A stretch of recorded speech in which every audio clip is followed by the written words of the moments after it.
Valve is a gaming and tech company, one that I believe to have completely shaped gaming as a whole, from both innovations to business practices.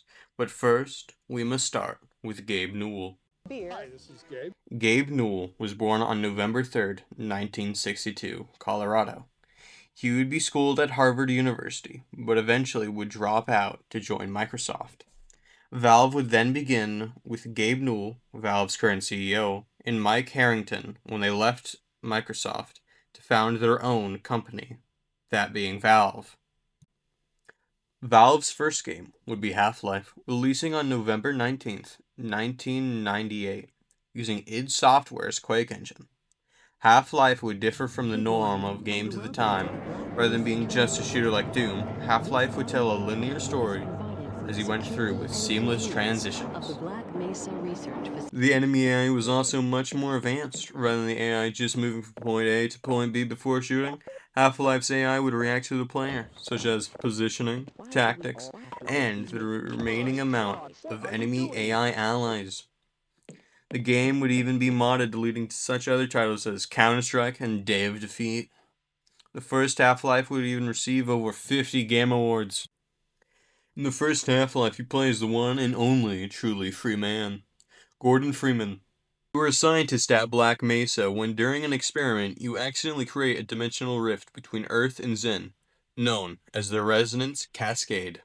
You make your way through the facility, fighting off aliens, government agents trying to cover up the situation and kill you, all starting with your HEV suit and crowbar. Eventually you kill Niloleth, the being holding open the rift, before being taken away by the mysterious G-Man, as he has need of you. Half-Life 2 would release on November 16th, 2004. The second game would innovate on its predecessor with Valve's new Source Engine. The Source Engine had been designed for advanced physics, AI, and for its time, graphics. The Source Engine was also extremely flexible, allowing for mods and for people to make their own games with the engine. Many games were made off the Source Engine, such as Team Fortress 2, Counter-Strike Global Offensive, and Dota 2. The first two we will cover later. Half-Life 2 begins with Gordon Freeman exiting a train 20 years after the Black Mesa incident. Gordon has now been brought here by G-Man seamlessly, having ceased to exist since the incident. The Combine have taken over after the 7-Hour War, when all governments surrendered. You meet up with some old friends from Black Mesa. You join the Resistance with your trusty crowbar and some other new weapons. You blow up the Citadel where the Combine controlled everything on Earth. But there is also something else going on in the Half-Life world. Portal 1, 2007, and Portal 2, 2011, are puzzle games based off of the simple premise of the blue portal connecting to the orange portal. Then from there, they build off of it with new mechanics like weighted cubes and buttons, talking turrets, and gel with various properties. Your puzzle adventure through Aperture Science in the first game is led by GLaDOS, standing for Genetic Lifeform and Disk Operating System. You play as Shell, though after GLaDOS tries and fails to kill you, you manage to shut down the neurotoxin-loving robot after knocking off all her cores, though you would not leave, with the cake having been a lie. Portal 2 would come out 4 years later. In Portal 2, you're woken up after an unknown amount of time from the first game, having failed to escape. You were woken up by Wheatley, a core, to which he tries to help you, though the both of you accidentally turn GLaDOS back on. The both of you defeat GLaDOS once again, with him taking her place of being in charge of the facility. But the British robot turns out to be a moron and betrays you. Actually, why do we have to leave right now? After GLaDOS' change in power, she is not doing too well. So, how are you holding up? Because I'm a potato. Oh, good. You fall through a chute after the moron is rage baited into hitting you. I am not a moron! Yes, you are. You and GLaDOS grow closer as the moron tries and fails to kill you. Eventually, you get back to the control room and defeat Wheatley by sending him to please. Anyway, With GLaDOS having grown to sense humanity, Oh, thank God, you're all right. You know, being Carolyn taught me a valuable lesson. I thought you were my greatest enemy, when all along you were my best friend. The surge of emotion that shot through me when I saved your life taught me an even more valuable lesson, where Carolyn lives in my brain. Carolyn, delete.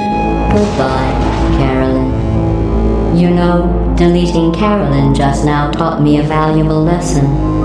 The best solution to a problem is usually the easiest one.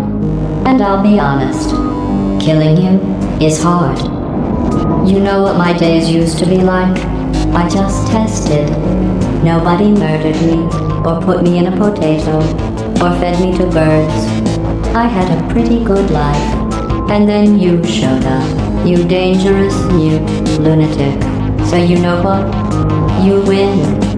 Just go. It's been fun. Don't come back. and then deleting it, she decides to let you go and never wants to see you again. You are greeted by the surface alone. One could even say that you've been left for dead. Hey, oh yeah, the next part. Left 4 Dead would come out in 2008, and Left 4 Dead 2 on November 16th, 2009. Both Left 4 Dead games introduced the Director, a procedural AI making this unpredictable and constantly cinematic experience demanding teamwork from all 4 players. The players would fight against hordes of infected, with special infected sprinkled throughout, whom were much stronger. The 4 main characters in each of the respective games had very comedic and funny dialogue for a zombie apocalypse. Team Fortress 2, first releasing in 2007, is the Valve-made successor to Team Fortress Classic, released in 1999. A remake of a mod called Team Fortress made on id Software's Quake engine that released in 1996. Team Fortress 2 is a first-person cloud space shooter taking place in the late 1960s in a cartoonish world with a diverse cast of 9 characters. There's Scout, a Boston bad boy that runs in, picks off a guy with his scattergun, and gets out double jumping, or gets ahead of himself and is brutally shot down. There is Soldier, the most patriotic man you'll see, shooting his rocket launcher at his feet to fling himself at those dastardly commies. Though our patriotic pal can easily be countered by our next class, Pyro.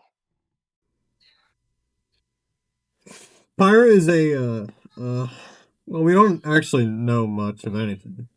But what we do know is that Pyro has a knack for fire. Pyro uses its trusty flamethrower to set enemies alight, extinguishing both allies, or send both enemy and projectile alike back to sender. Oh, I can't breathe! Demoman is a black, one-eyed, constantly drunk Scotsman. He always packs a punch with a plentiful plethora of powerful cannonry. He lobs explosive pills from his glorious grenade launcher while setting up sneaky, sticky traps with his sticky bomb launcher. Heavy weapons guy is a big man with an even bigger appetite. After gunning down little men with Sasha, his massive minigun, he can take a break and take a bite from his savory sandwich. I love sandwich. The engineer is a Texan man that you look to when something is needed a fixin'. With his upgradable sensor, he can send those scandalous scallywags soaring. His dispenser is as dependable as can be, healing hurt men and supplying sacked for ammo teammates. His teleporter transporting troops back to the front. The mad German medic makes all worries wave goodbye as he heals heavies and the like to high health before ushering in his Uber, providing invincibility even without a medical license. The backwoodsman Australian sniper will shoot from afar, sending any would-be saboteurs 6 feet under or soaked in Girardi. But as all professionals, he has standards. Fun fact, he is married to GLaDOS. The voice actors, that is. Yeah. Finally, the spy. The scoundrel to stomp any other.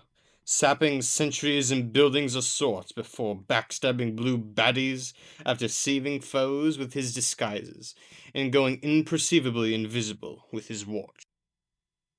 On top of what each class has by default, there's also a very diverse and exorbitant amount of unlocks that can play into a weakness, a gimmick, or just completely change how a class is played. There's also a lot of hats. I like hats. Heavy can equip the gloves if running urgently, giving speed to the slow class but sacrificing some max health in the process.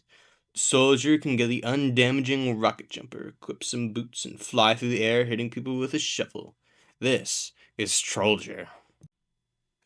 The Demoman can trade in his grenade launcher for some boots, forgo his sticky bombs for his shield, equip a sword and charge into the enemies and begin lobbing off heads. This is a subclass known as Demo Knight. Team Fortress 2 has made itself very well known in the mainstream media, with many games following it taking inspiration from it, like Overwatch. I could go on about Team Fortress 2 for hours, though I do think it would be a good idea to show you a crucial part of what made and keeps TF2 so popular. Source Filmmaker, commonly known as SFM, would be released to the public by Valve on July 10th, 2012, with Valve having used SFM themselves to make the Team Fortress 2 Meet the Team videos. SFM has been used by many inspiring creators to make their own animations, such as Emesis Blue by Fortress Films, a full-length horror film, all made in SFM. Other examples are End of the Line by James McVinney, collaboration of others. A fan-made short film that released on December 8th, 2014, and become its own community-made update for Team Fortress 2. During Valve's active involvement in Team Fortress 2, they would hold the Saxy Awards, where those who made high-quality animations in SFM would be given special cosmetics in-game. Counter-Strike would originate as a mod for Half-Life in 1999, made by Min Guzman Lee and Jess Cliffey. Valve would eventually take it in 2000, having hired the development team and acquiring the title. All Counter-Strike games are fairly simple. There are two teams, the attackers and the defenders. The attackers have to plant a device at one of two locations, or eliminate the enemy team. The defenders have to eliminate the enemy team or defuse the device. It is simple but very skill-based, as when staying completely still, shots always hit the center of your screen. The skill-based gameplay even led to a competitive scene, helping with the gaming genre's popularity and esports. This simple formula led to many such games as the early Call of Duties, Battlefield, and so many more. Deadlock is one of Valve's newest games. It is yet to be released to the public, as it is in early access development, though some have been given early access to the game, including me. Deadlock is a third-person shooter MOBA, multiplayer online battle arena, with a very unique aesthetic that is quite hard to describe, so I would find it best to just show you. Deadlock has a wide variety, large, and ever-increasing cast of characters. The cast varies from a strong man named Blash, a bubbly green slime, a gentle, manly robot, a criminal snake woman, a cute gargoyle, a demon detective, and him, the doorman. Deadlock is still subject to change due to its early development, though even now, Deadlock has already grown a large audience. Valve has inspired many fan games, with some taking place in the Half-Life universe. There are such examples as Entropy Zero and Entropy Zero 2, where you play as one of the bad guys, being the Combine. There is also Portal Revolution, which takes place before Portal 2, where you prevent the resurrection of GLaDOS and get stranded in space. The most popular and well-known of the fan games is Garry's Mod. Garry's Mod uses Half-Life 2, but turned into a sandbox, allowing for many mini-games and fun to be had. There is Trouble in Terrorist Town, a game where the terrorists have to kill the innocents while the detective and the innocents try to find out who the terrorists are and shoot them dead. There is also role plays where people fool around and joke as their own made-up characters in a silly world. Steam is Valve's most popular, known, and used creation. Steam is the world's largest digital distribution platform, at least for gaming that is, first releasing in 2003. Since Steam's debut, it has offered great sales for the games that it offers, valuing the consumer over the corporations that list their games. These deals come very often, and it is not uncommon to see a game on sale for 95% off. Steam allows not just only AAA gaming companies to post their games, but also small indie developers to list their games as well. With the prospect of so many games, one would think that viruses or harmful code would be common, but that is not the case. Valve takes great care in user security. If one is hacked, they will find and eliminate the target. Legally, of course. Eventually, on February 25th, 2022, Valve would launch the Steam Deck. The Steam Deck would be met to critical acclaim. Someone had finally decided to challenge the Nintendo Switch and its hold on the handheld console market. Valve loves to challenge what other companies want. In late 2025 and early 2026, the console war was at a seeming end, with PlayStation on top as the Xbox was sinking, and Nintendo was forced to stick to the handheld console market. Valve would step up on November 12th, 2025, with the announcement of the Steam Machine. The Steam Machine would be both a console and a PC, allowing for ease of access while providing the complexity and usefulness of a computer.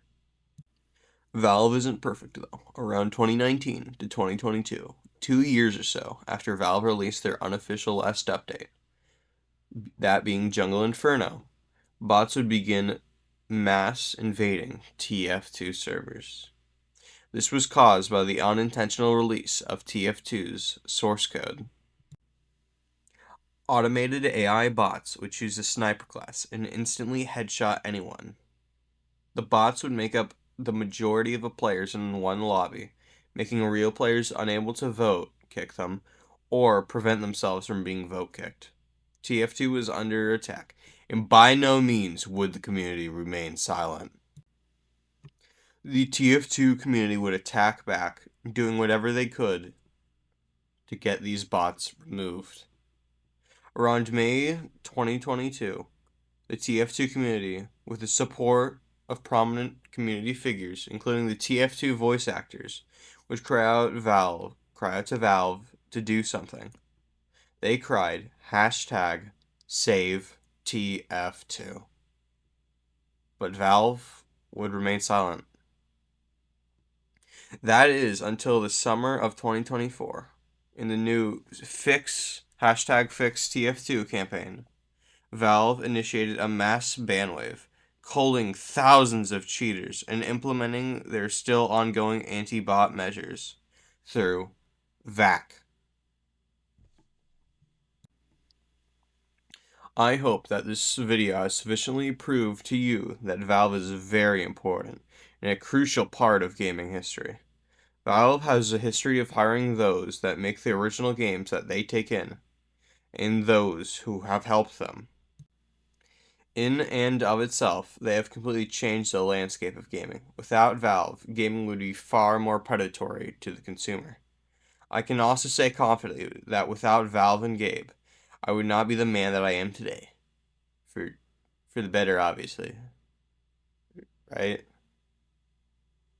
Right?